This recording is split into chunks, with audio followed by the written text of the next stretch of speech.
Hey, it's a dark episode for April the 2nd, 2023, and it's your pretty typical Sunday. Much of it taken up with grocery shopping, um, and a lot with grocery shopping, and there's things, other things. Cookie making. Cookie making was at the end, didn't really take up that much time. Um, Laundry. did get I did get a good read. Get some reading in. I did make a couple of videos. One of which I might use. I'll have to go back and see. Maybe if not, it was just fun to do, and I'm just trying to be more relaxed in my video making and thinking, hey, maybe I'll just release that. What the fuck? Just be a lot more what the fucking about my video content, a little less precious, because really, Jesus Christ, you can see what I do. There's no point in being precious with it. Just need to be relaxed. Watched Star Trek Dominion, this is not a great show. It is kind of still, I mean, it's much better than the first, what's first better than the first season of Picard, but is basically just it's kind of mediocre. It's a pretty mediocre Star Trek as that things go.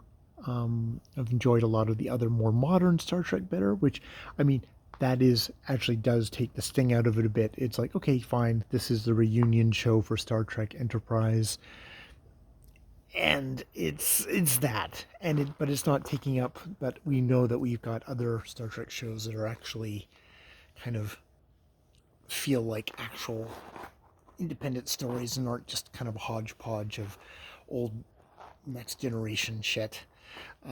Leaning heavily on the nostalgia for that show, which, I have nostalgia for.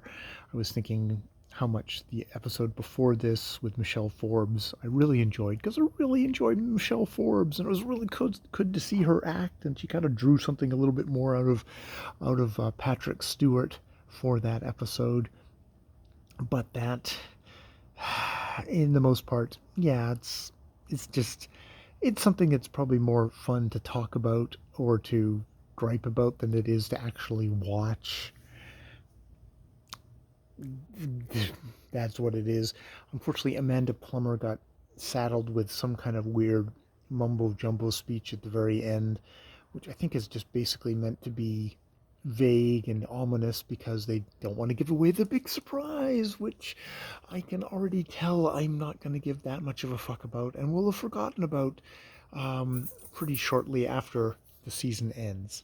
So yeah, that's where I'm about with that. So hey, let's get a little episode 7 Dominion review in here, wedged into this dark episode 2, because it's not worth making its own separate video for. Yes, I talked about Orlando Furiosa today already, and I got good thing I did today is I got a April goals video done.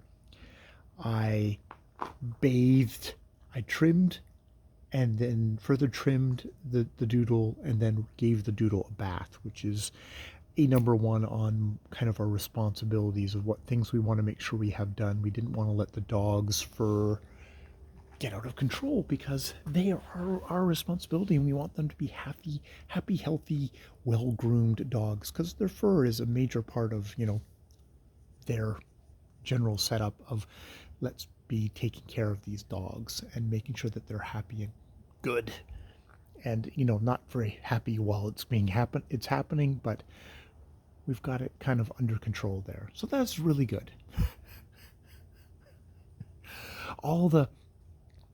I'm a functioning human being is what I'm trying to say here, I guess, is what I'm saying. You sure? Do you think I'm a functioning human being? I wish she'd function less when it comes to her fur. She would wish I'd function less and just let her be a matted dreadlock doodle. She'd probably be most thrilled with that, but that's not good, because bad things could happen with her skin, which I'm really glad she got a good bath today and stuff like that. All right, I am babbling. It is late. I am tired. I'm going to go to bed and read. All right. More videos later.